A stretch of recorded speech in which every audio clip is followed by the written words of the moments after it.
right? In the advanced Java, we will talk about J2,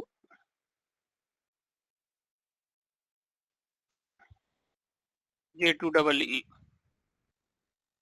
J2EE. Okay. So in the advanced Java, generally applications are created in this way.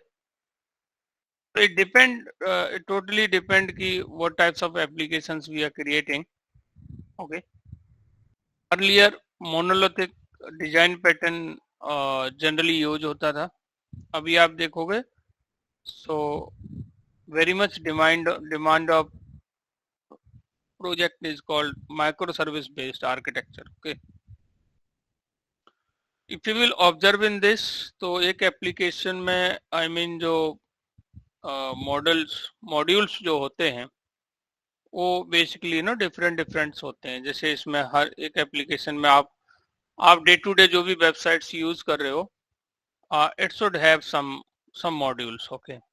So for example, there is a UI module, controller, service and DAO. Okay. and इसके बाद आपका आता है database. Okay, here it will come the database. So कई बार होता है कि उसका वेबसाइट्स का खुद का डेटाबेस नहीं है, but it's a consuming to another service, है ना. तो पहले से एक एप्लीकेशन बना हुआ है और उसी को इंटीग्रेट कर लिया है सर्विस लेयर के अंदर. ओके. इस सर्विस लेयर के अंदर उसको इंटीग्रेट कर लिया है and we are using that.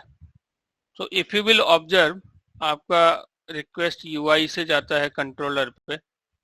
Earlier ये टाइटली कपल्ड रहता था.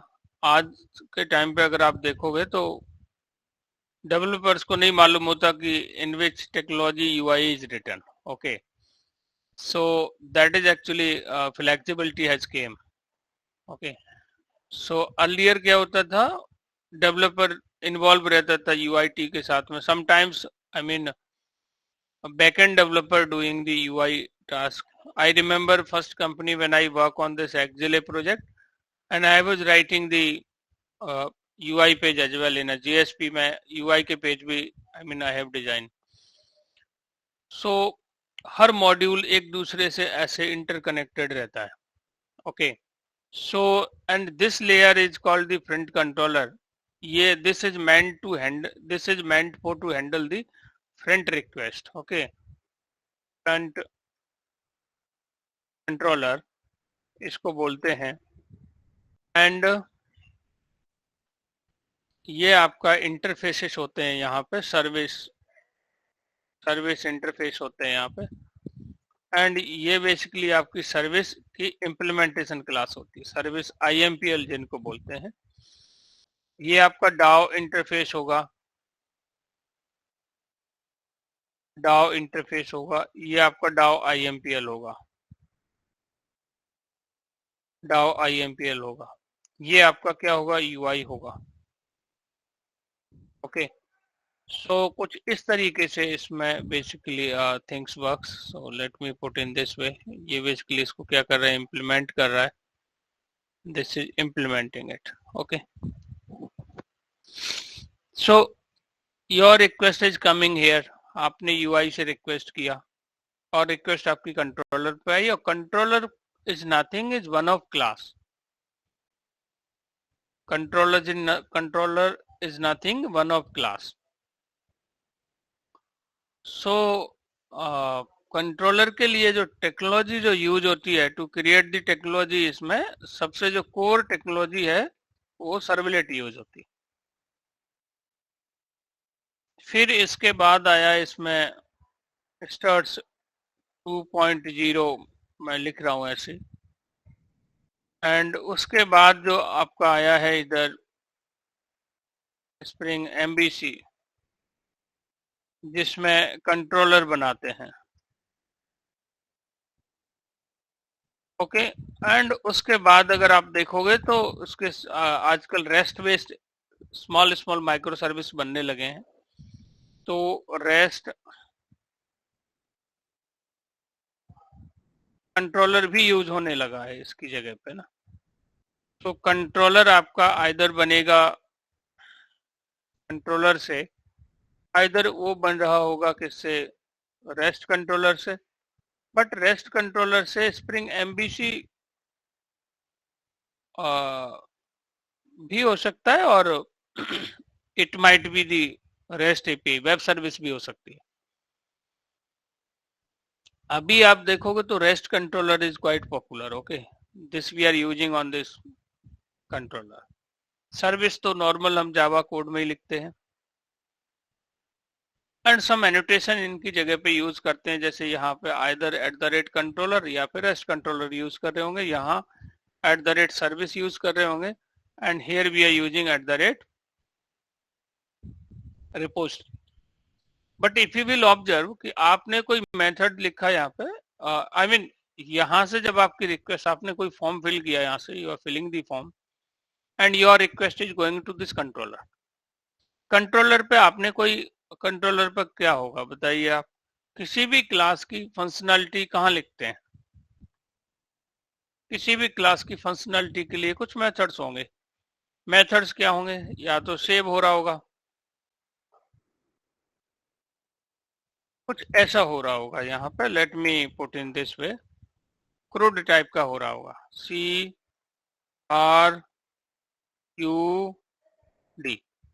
टी का मतलब होता है क्रिएट, R का मतलब होता है रीड, U का मतलब होता है अपडेट, D का मतलब होता है डिलीट। ओके, सो इनमें से कोई अलग अलग, इसके लिए अलग अलग फंक्शनलिटी लिखी होगी, क्रिएट के लिए क्रिएट एपीआई लिखी होगी, रीड एपीआई लिखी होगी, अपडेट लिखी होगी, सिलेक्ट लिखी होगी, ये 4 अलग अलग मेथड्स होंगे। अब मान लीजिए कोई मेथड आपका एक एक्सेप्शन थ्रो कर रहा है, if your method is throwing, तो यहाँ पे क्या इसकी कोई फंक्शनलिटी लिखते हैं, हियर डिड वी राइट, नहीं, फ्रंट कंट्रोलर पे आपकी रिक्वेस्ट को केवल हैंडल करता है, ये controller is going to handle it. इसके अंदर से आपके सेम मेथड्स का जो डिक्लेरेशन है, ये जो मेथड्स का डिक्लेरेशन है वो यहाँ भी होगा, CRUD, यहाँ पे इनका डिक्लेरेशन होगा, okay, here would be the declaration of CRUD। तो इस इंटरफेस के अंदर भी आपके मेथड्स का क्या होगा, डिक्लेरेशन, और यहाँ पे इनका क्या दिया होगा, सेम मेथड्स को आपको यहाँ पे इम्प्लीमेंटेशन मिलेगा, you will get the implementation of all the methods, okay, इन सारे मेथड्स का आपको यहाँ पे आपको, सॉरी,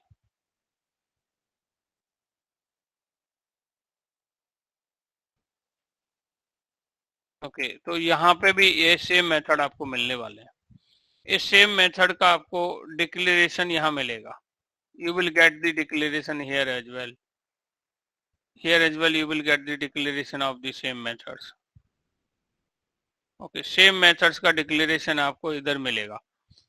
यहाँ पे इनकी बॉडी नहीं होगी, बट इम्प्लीमेंटेशन यहाँ पर होगा, ओके, तो इम्प्लीमेंटेशन वुड बी हेयर, और यहाँ पे कुछ कुछ कोड ऐसे लिखा होगा कि यहाँ आइदर JDBC यूज कर रहे होंगे या हाइबरनेट यूज कर रहे होंगे, जो जावा के कोड को डेटाबेस के साथ में कनेक्टिविटी के लिए JDBC या हाइबरनेट यूज कर रहे होंगे, एंड प्लस इसके अंदर बहुत सारी टेबल्स होंगे, टेबल्स आपस में रिलेशन में होंगे, इसलिए इसको RDBMS बोलते हैं, relational database.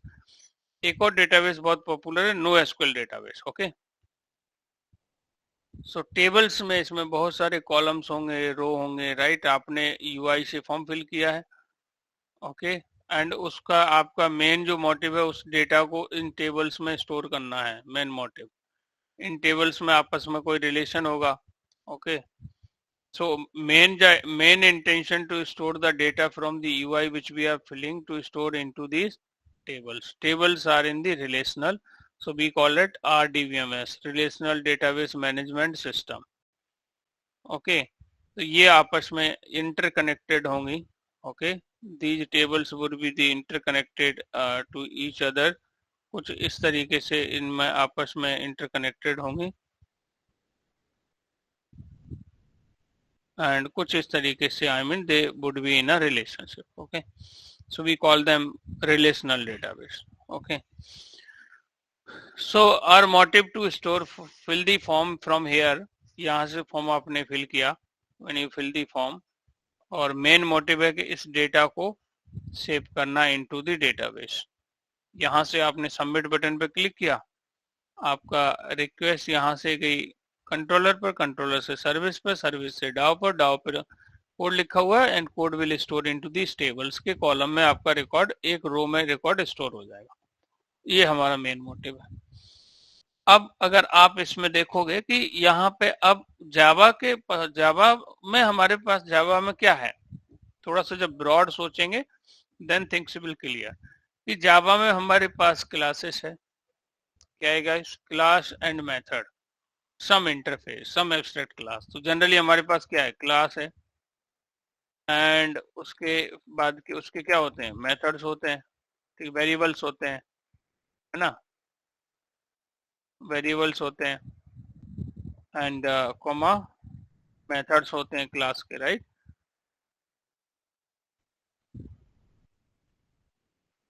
Okay, so class का अंदर वेरिएबल्स होते हैं, मेथड्स होते हैं। तो ऑब्वियसली ये भी एक क्लास ही है, कंट्रोलर भी क्लास है, सर्विस भी क्लास है, डाव भी क्लास है, और इसके अंदर मान लीजिए 4 मेथड हैं, ये 4 मेथड। तो आप देखोगे इस क्रिएट मेथड के अंदर से नाम थोड़ा डिफरेंट होगा, क्रिएट मेथड के अंदर से सर्विस के क्रिएट मेथड को कॉल कर रहे होंगे, सर्विस के क्रिएट मेथड के अंदर से डाव के मेथड को कॉल कर रहे होंगे। ओके, यहाँ अगर आप देखोगे कि मेथड एक दूसरे से कनेक्टेड है। Okay, I mean we are calling class is also interconnected to each other. कोई एग्जिस्टिंग क्लास की फंक्शनैलिटी यूज कर रहे हो तो अगर वो कोई एक्सेप्शन थ्रो कर रहा है, we have to handle that exception. Okay, but depend की what types of exception it is throwing, checked और unchecked. Okay, so we have to be very special, take care about it. Okay, even though micro service based architecture में अगर आप देखोगे तो वो भी यहाँ पे यूआई की जगह पे कुछ क्लाइंट होगा और स्वेगर हो सकता है, और देयर इज अ पोस्टमैन हो सकता है, सोप यूआई हो सकती है, वहां से रिक्वेस्ट आ रही होगी और request is going on this controller, on the controller same methods आपके होंगे और those are going to store into the database your record. या तो हम लोग इसमें से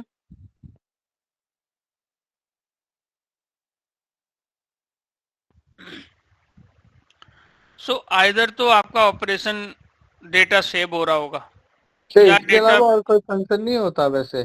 हाँ क्रिएट, रीड, अपडेट, डिलीट, इसके अलावा भी तो कुछ और फंक्शन ऐड होते होंगे।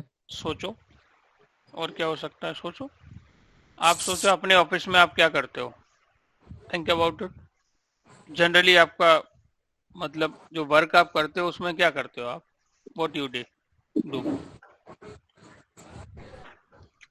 हाँ, मैं बस रिलेट करना चाह रहा हूँ आपके को टास्क से कि यस मेजर सर। मेजर इनमें से ही कुछ ना कुछ आप कर रहे होगे। आप मुझे थोड़ा बताओ कि आप करते क्या हो, तो मैं आपको रिलेट करके बताऊं इनमें से कौन सा ऑपरेशन आप परफॉर्म कर रहे होगे। सर जैसे हम आए सुबह, हमने वेबसाइट ओपन किया, ठीक है। बैंक को लॉगिन किया, देखा जी बैंक में हमारे कितने पैसे आए कि नहीं, फिर उसको डाटा को हमने डाउनलोड करा, हम्म, फिर उसको आइडेंटिफाई करना कि ठीक ये है, किस जैसे चीज ही के आपने पैसे लॉगिन हैं। किया, जैसे ही आपने लॉगिन किया, इन्फॉर्मेशन देखी कि क्या है, तो आपका ऑपरेशन चला होगा रीड। कौन सा ऑपरेशन हुआ होगा, रीड। आप रीड देख रहे सर। हो ना, डेटा से डेटा पिक होके आया होगा, तभी तो आप इस यूआई पे देख पा रहे हो उसको, राइट। तो रीड ऑपरेशन हो रहा होगा, right. Correct sir. And plus अगर आप उसमें कुछ मॉडिफिकेशन कर रहे हो, कुछ चेंजेस कर रहे हो, तो अपडेट हो रहा होगा उसमें। आपको लग रहा है कि डुप्लीकेट कुछ हो रहा है, कुछ ऐसा हो रहा है, तो आप डिलीट कर रहे होगे आप उसमें से। या आप किसी स्टूडेंट की या किसी अपनी प्रोफाइल या कुछ भी मतलब इंफॉर्मेशन आप फर्स्ट टाइम जब फॉर्म फिल करके स्टोर कर रहे होगे उसके अंदर, तो क्रिएट ऑपरेशन हो रहा होगा उसमें। तो जनरली जो भी कर रहे होगे ना आप, इन 4 के अंदर ही कर रहे होगे। जरूरी नहीं है कि किसी एप्लीकेशन में आपके चारों ऑपरेशन हो रहे हो सकता है जनरली आपको या तो रीड कर रहे होगे आप, या अपडेट कर रहे होगे या क्रिएट कर रहे होगे, मेजर आपको ये मिलने वाले हैं। ओके, और सर अगर क्वेरी रेस करते हैं कुछ दिक्कत आता है तो उसमें क्रिएट में आएगा वैसे? क्रिएट में आएगा, बिल्कुल। आपने क्वेरी रेज की ना, आपने क्रिएट किया मतलब, है ना, क्वेरी रेज की आपने, तो आपने कुछ इन्फॉर्मेशन फिल की होगी कि ये इशू नंबर है, ये क्वेश्चन है आपका, this is a query, this is a description, this issue is related to this, right. तो पूरा एक इंसिडेंट क्रिएट किया, तो ऑब्वियसली आपका इसमें क्रिएट हो रहा हो। टर्मोलॉजी थोड़ी डिफरेंट हो जाएगी। यूआई के लिए इसको हम लोग कुछ और बोलते हैं, जावा में इसको कुछ और बोलते हैं, डेटाबेस में कुछ और बोलते हैं, रेस्ट एपीआई में इसी टर्म को कुछ और बोलते हैं थोड़ा सा, ठीक है। तो वो हम इसको समझेंगे। तो इन्हीं मेजर 4 ऑपरेशन है। तो ये 4 ऑपरेशन अगर हमें करना आता है तो we are in a good position. अब why I create this diagram, I create this diagram कि आपका जब आप यहाँ से कोई ऑपरेशन परफॉर्म कर रहे हो, देर में बी अ चांस कि इसमें कोई एक्सेप्शन आ सकती है। Exception plays very very important role. Okay, so exception आ सकती है इसमें, तो एक्सेप्शन हैंडलिंग का कॉन्सेप्ट हमें पता होना बहुत जरूरी है। ओके, आप कोई इंफॉर्मेशन फिल कर रहे हो, you are filling the information here, और कोई आप जैसे यूजर नेम हो गया, और पता चला इस यूजर नेम से, इस जैसे आपने ऑफिस ज्वाइन किया फर्स्ट टाइम, जैसे आपने कोई कंपनी ज्वाइन की, तो आपकी प्रोफाइल क्रिएट होती है, ईमेल आईडी जनरेट होती है। तो जनरली एचआर आपका ये जो प्रोफाइल्स क्रिएट करते होंगे, तो उनके हाथ में यूआई होती है। तो हो सकता है कि आपके नाम से कोई और भी हो कंपनी में, और सेम करेक्टर से उन्होंने, सेम वर्ड से उन्होंने क्या किया, मेल आईडी क्रिएट करने की कोशिश की। सो अब आपको क्या करना होगा कि बिफोर क्रिएटिंग, तो यूजर नेम डुप्लीकेट हो जाएगा, मेल डुप्लीकेट हो जाएगी। तो यहाँ पे वो ईमेल वाली फील्ड को जब फॉर्म फिल कर रहे होंगे, उसी समय इसमें क्या करेंगे, मतलब पता करेंगे इसके अंदर कि ये अवेलेबल है कि नहीं है इसके अंदर, है ना। So they will get to know कि ईमेल लेके जाएंगे, और यहाँ पे क्वेरी फायर करेंगे, विल फायर द क्वेरी कि this email select select whatever user की इंफॉर्मेशन है वो, from this employ table where email ID is equal to this. तो इस ईमेल आईडी से क्या ये इंफॉर्मेशन इसमें एग्जिस्ट करती है, मालूम चला कि यहाँ पे एग्जिस्ट कर रही है, किसी का ईमेल आईडी यहाँ पे बना हुआ है इस नाम से। तो आपको यहाँ से क्या करना होगा, you have to throw one exception that is called the user already, ये कस्टम जो कल हमने एक्सेप्शन बनाया, उसको आपको थ्रो करना होगा उस मेथड के अंदर से कि this email is already exist. आपने उसमें कुछ मैसेज दिखाया, है ना, यू पास सम मैसेज कि this user is already exist. आपने उस मैसेज को कैच किया और यूआई पे दिखा दिया कि this email ID already in use, please use some other email ID, आपने यहाँ पे दिखा दी। तो अंदर से क्या किया आपने, एक्सेप्शन थ्रो किया, और आपने उसको यहाँ पे शो कर दिया। Okay, so I mean user will use some other. Please make sure आपकी एक्सेप्शन कौन सी आनी चाहिए, रन टाइम पे, not at compile time. Compile तो होता नहीं, एप्लीकेशन चल रहा होता है, वो तो रन हो रहा होता है। तो यहाँ पे exception handling plays very very important role. This is one of example I have given for custom exception. इसके अलावा और भी जितनी भी हमने एक्सेप्शन पढ़ी हैं, कि आपको लग रहा है जो आप कोड मेथड लिख रहे हो, आपको लग रहा है ये लाइन ऐसा है, this is a risky line, आप फाइल अपलोडिंग डाउनलोडिंग पे काम कर रहे हो, यू आर किसी लोकेशन से फाइल पिक करनी है किसी मेथड के अंदर, you are getting the file, पता चला उस लोकेशन पे फाइल है ही नहीं, तो आप पॉसिबिलिटी है कि वहां पे नहीं है, तो देर में बी अ चांस की फाइल नॉट फाउंड एक्सेप्शन में कम, you have to handle it properly. Okay, so like this actually we have to, exception handling plays very very important role. Okay, we should have the knowledge of try, catch, finally, and throws, all 5 keywords information we should have. We should be in position to create our custom exception. Apart from it, what is checked exception, what is unchecked exception, और कौन सा exception already exist कर रहा है, that knowledge we should have. Okay, तो exception handling is plays very very important role. Okay, आपका main तो motive है वो आपका क्रिएट करना है, यूजर को सेव करना है, डेटा को इंसर्ट करना है, लेकिन उनके बिहाइंड द सीन पॉसिबिलिटी है कि कोई एरर आ सकती है। ओके, सो हमारे नॉर्मल लाइफ में जहां भी हम घूमने जाते हैं, कुछ प्लान करते हैं, तो एरर एक्सेप्शन आने की पॉसिबिलिटी तो होती है। ठीक है, एरर का तो कोई सॉल्यूशन है नहीं, error are not non recoverable, but exceptions we can provide some alternative way of them. Okay, so वो चीज हमें यहाँ पे पता होना चाहिए। लेकिन we are working with Java, तो इसकी एक अलग सिंटैक्स होगी, ये इसमें कुछ अलग, I mean you know, mainly exception का कॉन्सेप्ट सेम होगा which we face in our general life. Okay, so I hope you understand the meaning of exception. Plus इसमें लॉगिंग का, logging plays very very important role कि आपका application में कौन सा, जब क्रिएट किया आपने तो क्रिएट मेथड आपका कॉल हुआ, यहाँ पर क्रिएट के अंदर से आपने सर्विस को कॉल किया, सर्विस का क्रिएट कॉल किया, सर्विस के क्रिएट के अंदर से डाव का क्रिएट कॉल किया, डाव के क्रिएट के अंदर से आपने डेटा को सेव कर दिया इनटू द डेटाबेस। इसकी इंफॉर्मेशन आपको किसी फाइल में स्टोर करानी होगी, you have to store somewhere.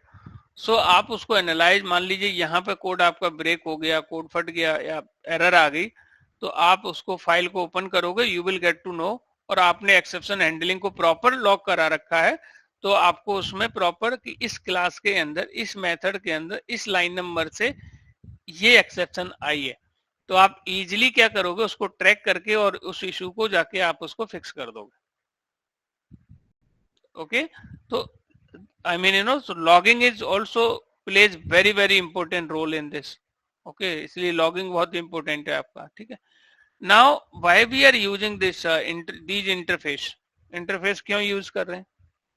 तो जनरली एक कॉन्सेप्ट हम स्टार्टिंग से पढ़ते हुए आ रहे हैं कि always keep implementation class object into the parent reference variable. तो इंटरफेस के रेफरेंस वेरिएबल में हम लोग ऑब्जेक्ट कीप करने वाले हैं, we about to keep the object into the interface reference variable.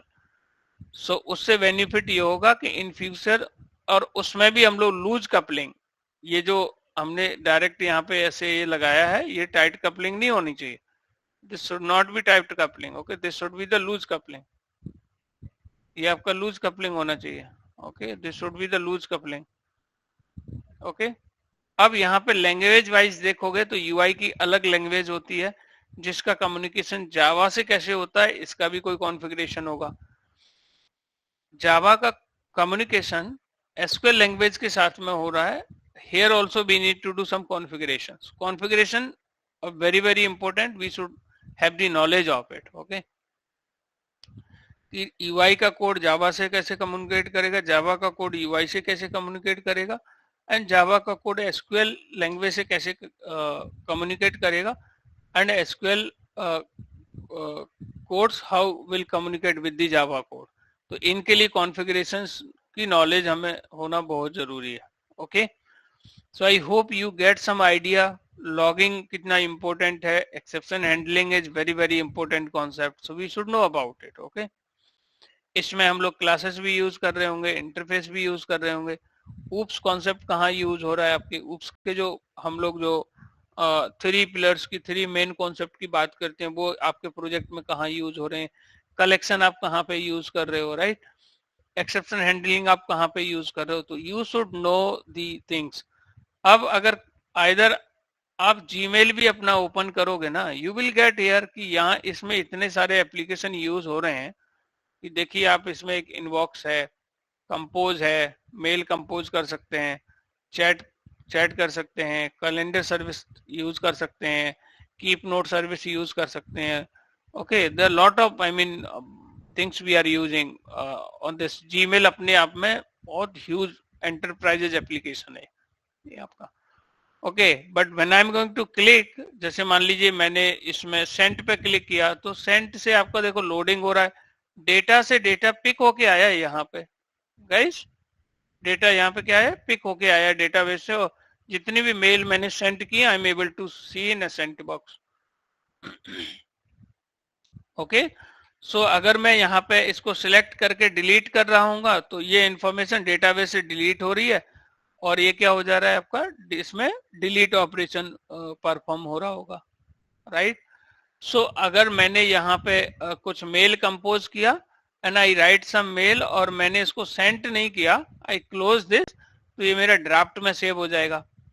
अब मैं फिर से ड्राफ्ट से ओपन करके उसको एडिट कर रहा हूँ, अपडेट हो रहा होगा उसमें। So I hope you are able to understand कि ये कैसे काम कर रहा है। इन हर एक किसी भी एप्लीकेशन को आप लोगे, मेजर जो कॉमन जो ऑपरेशन है वो ये कर्ड ऑपरेशन है।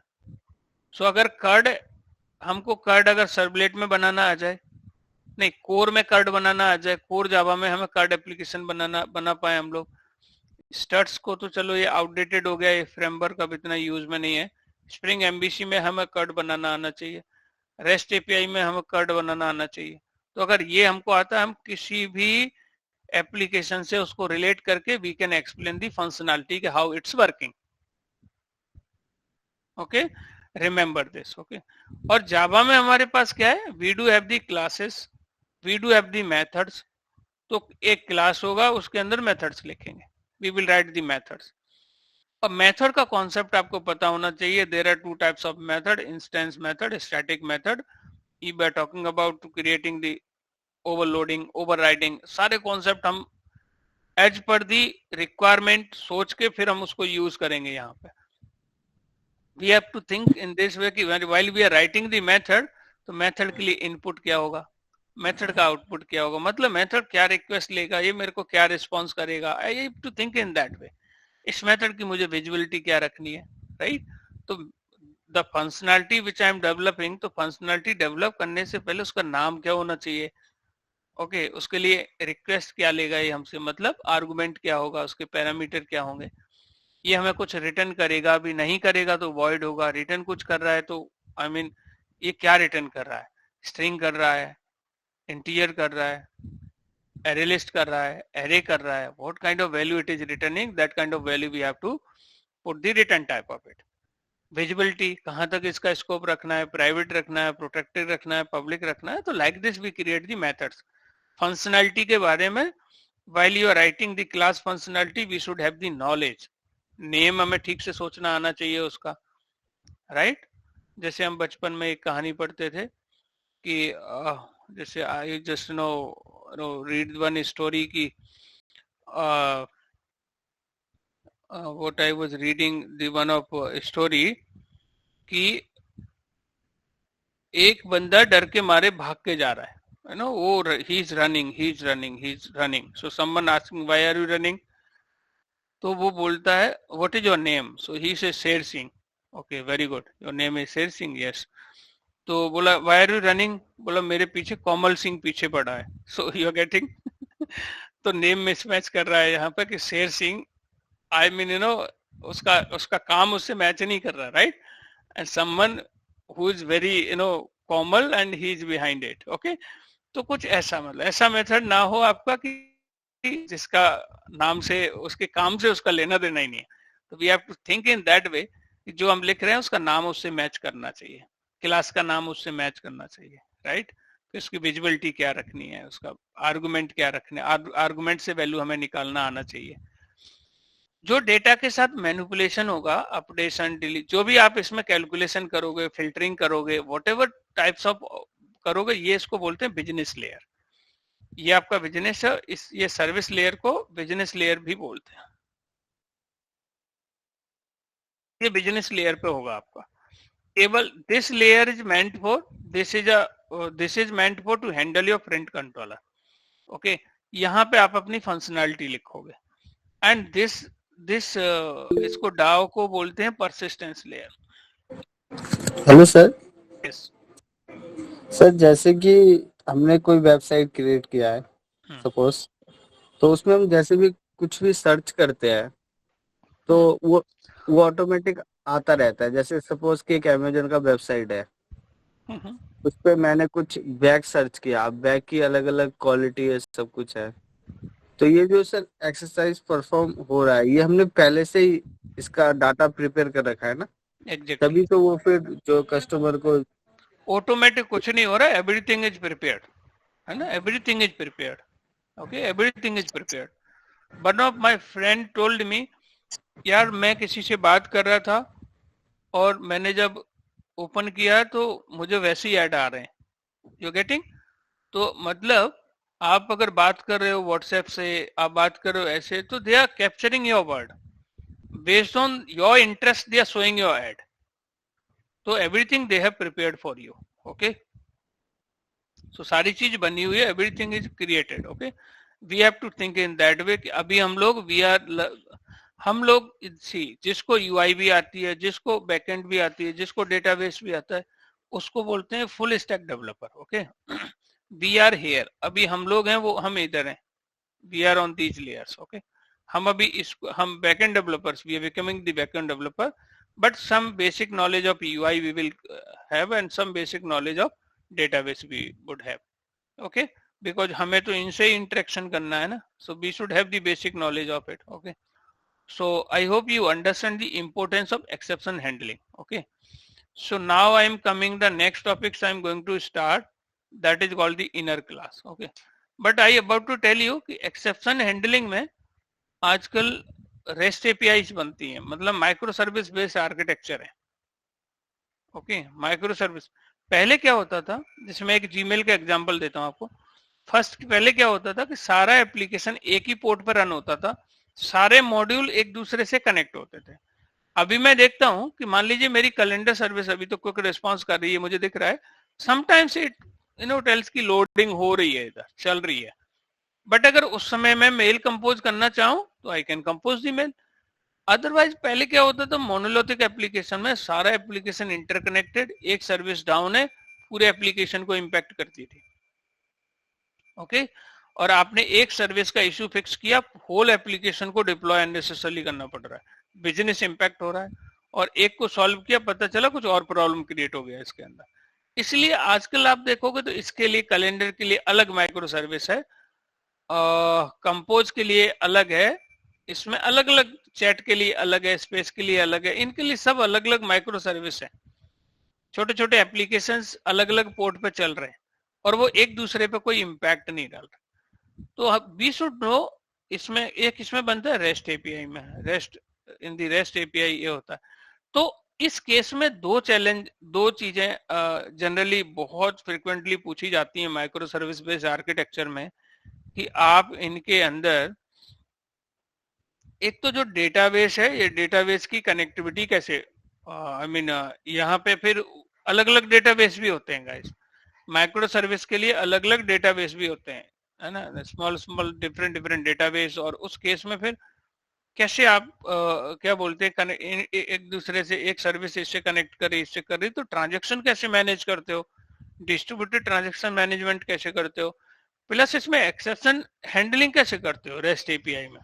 तो बहुत ही पॉपुलर क्वेश्चन है कि रेस्ट एपीआई में एक्सेप्शन हैंडलिंग कैसे करते हैं, रेस्ट एपीआई में एक्सेप्शन हैंडलिंग कैसे करते हैं। Global exception handling, how global exception handling the work. Basic concept तो, कोर कॉन्सेप्ट तो, या तो कस्टम एक्सेप्शन क्रिएट करो या ट्राई कैच में लिखो उसको, ओके। कोई एक्सेप्शन आ रही है तो how you are handling it, तो उसका भी हम लोग, उसकी भी बात करेंगे, okay. We will talk about it, okay. तो this I was just telling कि बेसिक हर एप्लीकेशन का जो बेसिक जो स्ट्रक्चर होगा वो कुछ इस तरीके से ही होगा, it would be in this way, okay. इसको HLD कह सकते हैं, हाई लेवल डायग्राम बोल सकते हैं इसको। लो लेवल डायग्राम में एक क्रिएट का ही अपने आप में बहुत बड़ा डायग्राम होगा, एक एक चीज को डिस्क्राइब किया गया होगा, okay. This is kind of one of high level diagram, okay. HLD बोल सकते हैं, है ना।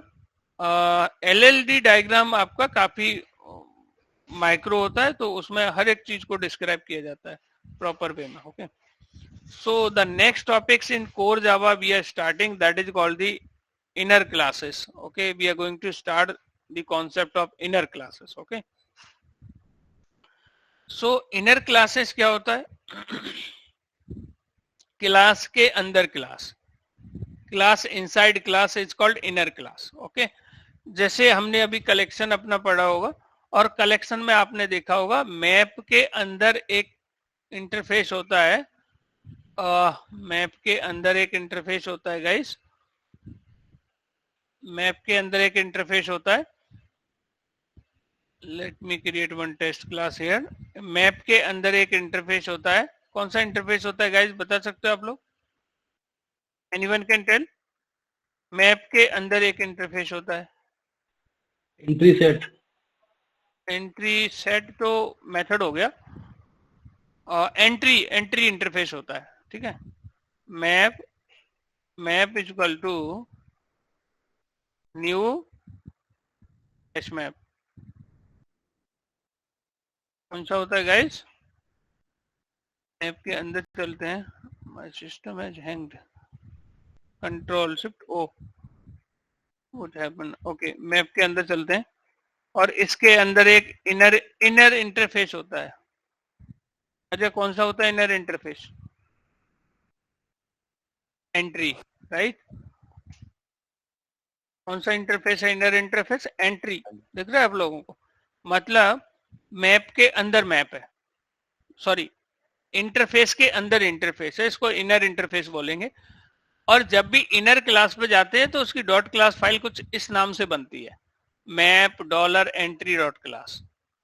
अदरवाइज मैं इसमें अब देख रहा था तो ये सेम ही क्लास है आपका, ये सेम ही क्लास है, ये भी सेम ही क्लास है, बट इसमें जब मैं आया इधर तो ये क्लास का नाम इसने ऑटोमेटिकली डॉलर के साथ में ऐड कर लिया। इसका जो व्हाट आई वुड से एक तरीके से इसका पेरेंट टाइप का हो गया है, मतलब ये इसका सब है, मतलब इसका इनर है, ये आउटर, आउटर को भी डॉलर के साथ में ऐड कर देता है। सो ऐसे ही इनर क्लास का कॉन्सेप्ट है कि क्लास इनसाइड क्लास, क्लास के अंदर एक और class, okay, that is called the inner classes. Sometimes we can declare a class inside another class, एक क्लास के अंदर एक और क्लास बनानी पड़ जाती है हम लोगों को। Such types of classes are called the inner class, okay. So inner class concept आपका जावा 1.1 में आया था, मतलब स्टार्टिंग से चला रहा है ना। कुछ जीयूआई बग्स थी, जीयूआई बग्स कुछ नहीं होती है, जीयूआई का फुल फॉर्म होता है ग्राफिकल यूजर इंटरफेस, जो आप यूआई देखते हो। सो उसकी कोई बग्स मतलब होती है एरर, मतलब प्रॉब्लम, ओके, उनको फिक्स करने के लिए इनर क्लास का कॉन्सेप्ट आया as the part of event handling, okay. But because of powerful feature, ये this becomes very powerful feature, तो इसके पावरफुल फीचर की वजह से and benefits of inner classes, slowly programmers started using even regular coding में भी inner class का use करना स्टार्ट कर दिया प्रोग्रामर ने, okay. So without existing one type of object, if there is no chance of existing another type of object, then we should go for inner class, okay। मतलब एक object कुछ ऐसा ही है, आपने कंपोजिशन याद है आप लोगों को गाइस? हैजर रिलेशनशिप का कॉन्सेप्ट याद है आप लोगों को? What is the concept of has a relationship?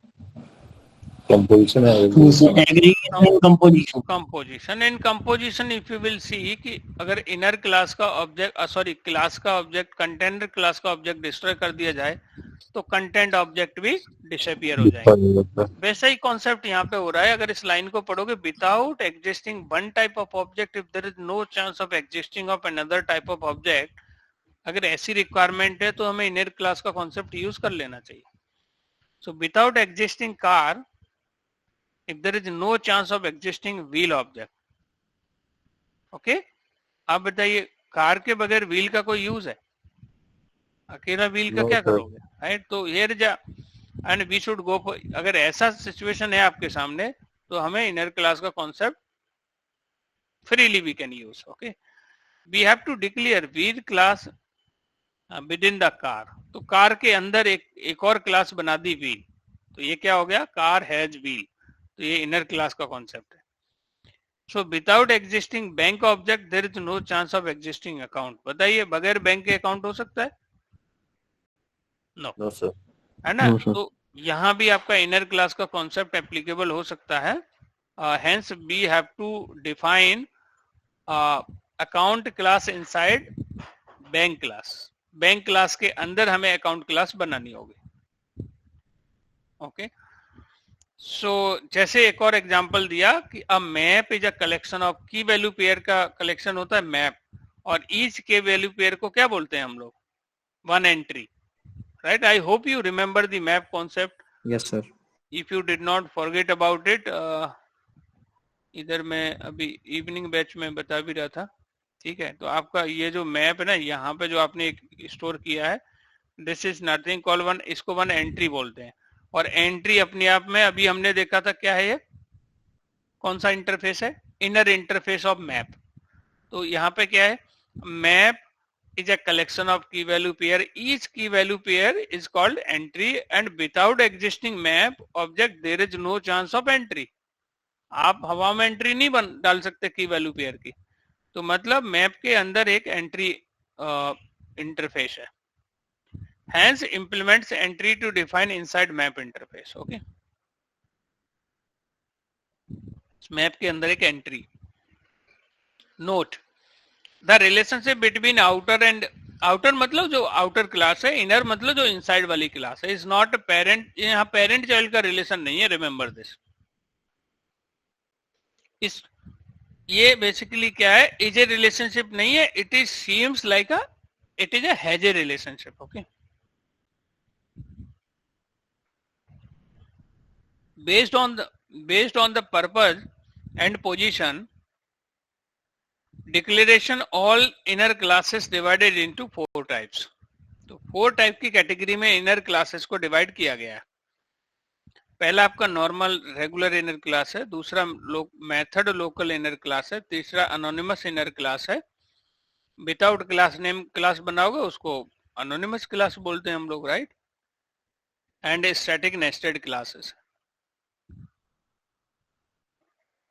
Outer class को तो स्टैटिक बना ही नहीं सकते, राइट, प्राइवेट स्टैटिक नहीं बना सकते, इनर क्लास को स्टैटिक बना सकते हैं। So note from static nested class, yes sir, inner classes और nested classes both are same. आपकी वॉइस चांद बहुत लो आ रही है, can you help me to speak loudly please. Sir, inner class और नेस्टेड क्लास दोनों सेम है क्या? हाँ, दोनों सेम ही है। लूप के अंदर लूप, उसको बोलते हैं ना इनर लूप या नेस्टेड लूप। इफ के अंदर इफ बोलते हैं ना हम लोग उसको नेस्टेड इफ, राइट। ऐसा ही इसमें ये है, क्लास के अंदर क्लास, इसको इनर क्लास या फिर उसको नेस्टेड क्लास बोलना। From static nested class we can access only static members of outer class directly, but in normal inner class we can access both. अब देखिए बहुत इंपॉर्टेंट कॉन्सेप्ट है। Static nested class we can access only static members of outer class के केवल static member ही access कर सकते हैं। ये कुछ ऐसा ही है, किसी क्लास के अंदर मेन मेथड होता है और मेन मेथड के अंदर इंस्टेंस वेरिएबल को डायरेक्ट एक्सेस नहीं कर सकते, बट स्टैटिक को कर सकते हो। वैसा ही कुछ यहाँ पे है कि फ्रॉम स्टैटिक, जो मान लो कोई क्लास है उसके अंदर कोई स्टैटिक क्लास इनर क्लास है, we can access only static members of outer class directly, but in normal inner class we can access both.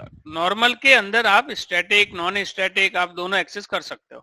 ऐसे इंस्टेंस मेथड में भी तो करते थे, static non static both you can use.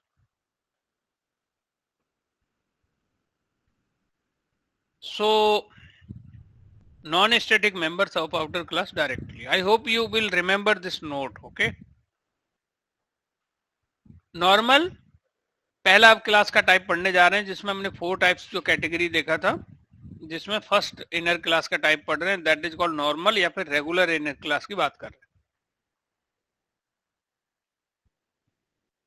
If we declare any named class directly inside a class without static modifier, आपने किसी class के अंदर कोई क्लास बनाई लेकिन उसमें कोई स्टैटिक नहीं है, तो उसको बोलेंगे such types of class is called normal या regular class, regular inner class बोलेंगे। एक आउटर क्लास है, इसके अंदर एक और इनर क्लास बना ली, बट इनमें से एक ये स्टैटिक नहीं है, तो इसको नॉर्मल या रेगुलर इनर क्लास बोलेंगे। ठीक है, जब इसको कंपाइल करेंगे जावा सी आउटर डॉट जावा, तो 2 क्लास बन जाएंगे आपके। एक क्लास आपकी आउटर डॉट क्लास बनेगी, दूसरा outer dollar inner dot class. इस टाइप से दूसरी इनर क्लास का इस तरीके से बनेगी।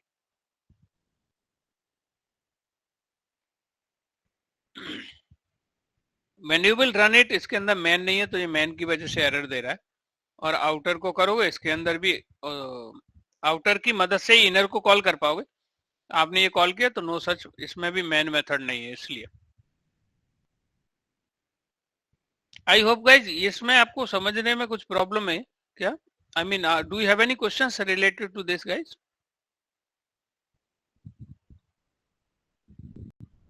नॉर्मल क्लास है आउटर, इसके अंदर एक और क्लास ले ली हमने इनर, दैट्स इट। नहीं सर, इसका वैसे एक्चुअली में यूज कहाँ होता है? यूज केस तो ठीक है, देखेंगे। कार के जैसे कार हैज व्हील, है ना? बगैर बगैर कार के व्हील का कोई यूज है? नहीं है सर। बगैर बैंक के अकाउंट का कोई यूज है? नहीं है नहीं, सर। राइट? तो कुछ ऐसा रिलेशन हो तो उस समय देयर इज अ चॉइस कि we can use this kind of concept, okay? लेकिन ऐसा नहीं कि ये करना ही करना है आपको यूज, ओके? मतलब एक आपके पास तरीका है, if situation is like this so we can use this concept, okay? तो अब मैं यहाँ पे चूंकि इक्लिप्स में तो दिखा नहीं पाऊंगा, प्री कंपाइल्ड होता है, तो हम नोटपैड पे बनाते हैं एक प्रोग्राम और फिर उसको हम लोग समझने का ट्राई करते हैं, ठीक है? सो पब्लिक क्लास आउटर, ठीक है गाइस? और इसके अंदर हम बना लेते हैं क्या? अभी इनर पब्लिक तो होगी नहीं कि है? नहीं, क्लास इनर, हमने एक इनर क्लास बना ली, ठीक है गाइस? और इसकी भी बॉडी दे देते हैं। अब इसे सेव कर लेते हैं। बताइए किस नाम से सेव करूं इसको?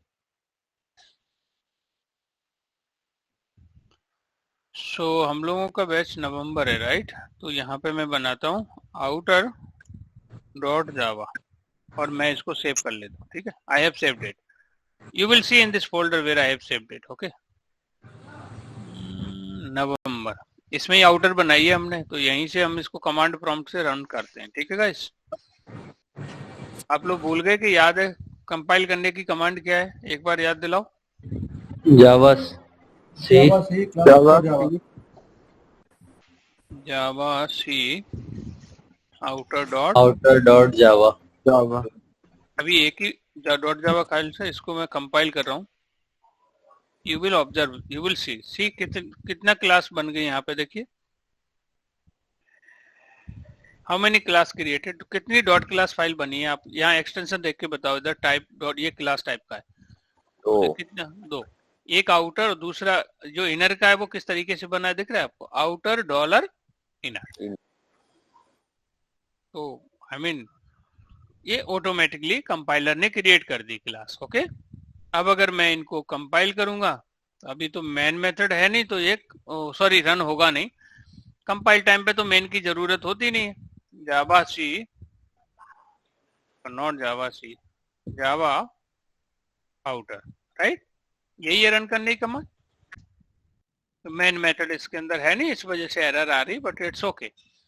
चलिए इसको हम रन करने का ट्राई करते हैं। जावा आउटर डॉलर इनर, ठीक है? इसमें भी मेन नहीं है तो एरर दे रहा है। इनर क्लास का कॉन्सेप्ट सीखना चाहिए। Yes guys, are you saying something?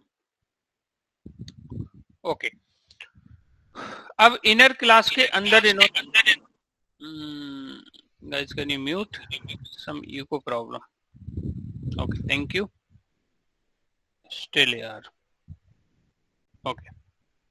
सो यहाँ आउटर के अंदर इन्होंने मेन बनाया है। They have created one of main of this, you know, outer class के अंदर एक मेन मेथड बना लिया और इसके अंदर लिख दिया आउटर क्लास मेन मेथड।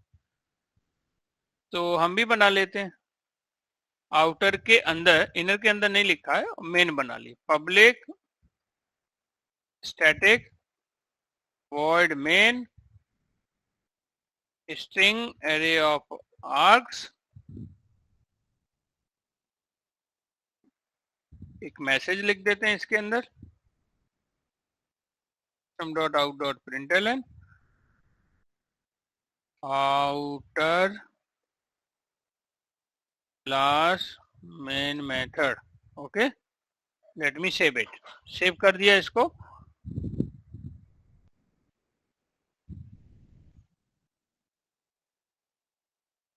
सो अभी इसको सेव कर दिया, सेमीकोलन लगा दिया. Save it once again. और अब मैं इसको कंपाइल करता हूँ. तो किधर है ये वाला, कंपाइल कर रहा हूँ. अब मैं यहाँ पे क्या करता हूँ, I am going to run. Outer को रन किया. See, outer class main method, main outer का एग्जीक्यूट हो गया. ओके, आउटर का मेन हो गया. लेकिन मेन को अगर मैं इनर को रन करूंगा तो इनर के अंदर तो मेन है नहीं. तो आप बताइए, ये सेम एरर दे देगा. Main method not found in class inner, outer dollar inner class. Okay, तो कुछ इस तरीके से. तो जैसा जैसा लिखा है वैसे वैसे आपको प्रैक्टिस करते जाना है. ठीक है गाइस. और इसको बेहतर है कि आप इसको नोटपैड पे आप ये प्रोग्राम चलाना, तो जिससे आपको थोड़े कॉन्सेप्ट इसके क्लियर हो. ठीक है guys. So I was just saying, explaining this. Diagram की तो जरूरत है नहीं, बट फिर भी इसको सेव कर लेते हैं हम लोग. HLD. Yes guys. सर जब हमारे पास इनहेरिटेंस था तो हमें इनर क्लास की जरूरत क्या पड़ी? इनहेरिटेंस अलग कॉन्सेप्ट है, वो उसका रिलेशन ही नहीं है इसके साथ में. इनहेरिटेंस था. सर वहां भी हमने हैज ए रिलेशन पढ़ा था. नहीं, इजे पढ़ा था हमने वहां, याद करो. ठीक है, पढ़ा था. Parent to child, right, parent to child. बिल्कुल. हाँ, एक कॉन्सेप्ट था हैजे वाला. जो हैजे रिलेशनशिप था वो था न्यू कीवर्ड से ऑब्जेक्ट बना के हम बना रहे थे, राइट. सो ये भी हैजे की तरह ही है, मतलब एक हैजे रिलेशन टाइप का ही है ये. ठीक है, ये आपका हैजे रिलेशनशिप की तरह ही है. जैसे हम एक क्लास का ऑब्जेक्ट दूसरे में बनाते हैं ना, वैसे यहाँ पे हम क्या कर रहे हैं, पूरी क्लास को ही अंदर बना ले रहे हैं, उसकी फंक्शनैलिटी को, राइट. वहां ऑब्जेक्ट बना के फिर उसकी फंक्शनैलिटी यूज कर रहे हैं, यहाँ पे पूरी क्लास ही अपने अंदर बना ले रहे हैं, राइट. बट ये बहुत फ्रिक्वेंटली नहीं, स्पेसिफिक रिक्वायरमेंट पे ही हमें यूज करना है इसको. ठीक है. और अभी तो ये 4 टाइप का है. एक हमने अभी छोटा सा, ये सर नॉर्मली प्रोग्रामिंग जो करते हैं हम, तो उसमें यूज होता है क्या? हाँ, मतलब नॉर्मली जो नॉर्मल जो कोड लिखते हैं ना, तो उसमें हम लोग यूज कर सकते हैं. मतलब इफ इट इज रिक्वायर्ड. मैंने तो अभी तक कोई इनर क्लास यूज नहीं की है अपने करियर में, but if it is required और अगर इंटरव्यू में पूछी जाती है तो we should know the concept, और जब भी जरूरत होती है तो हम यूज कर सकते हैं. ओके. लेकिन यहाँ पे एक चीज ध्यान रखना, रिलेशनशिप जो बन रहा है वो टाइटली कपल्ड हो रहा है, तो कोई स्पेसिफिक रिक्वायरमेंट ना हो तो हमें इसको अवॉइड ही करना है. ठीक है. क्योंकि एक क्लास दूसरे पे डिपेंडेंट कुछ इस तरीके से है कि अगर आउटर को डिस्ट्रॉय किया तो इनर भी गायब हो जाएगी. ओके. इनर का कोई रोल है नहीं बगैर आउटर के. Okay. So guys, remaining concept I will discuss tomorrow. तो आप ये प्रोग्राम्स को आप ट्राई करना. ठीक है. नॉर्मल एक अभी हमने देखा, रिमेनिंग 3 टाइप्स हम देखेंगे, फिर इनके मेथड्स बनाएंगे, इनके अंदर फंक्शनैलिटी उनको कैसे कैसे यूज करेंगे. मोस्ट प्रोबेबली मुझे लगता है एक क्लास का और है ये इनर क्लास का टॉपिक, उसके बाद हमारा ओवर हो जाएगा. Then some other miscellaneous topics will come, so we will discuss on it. Okay. Any question guys? For the today I have done.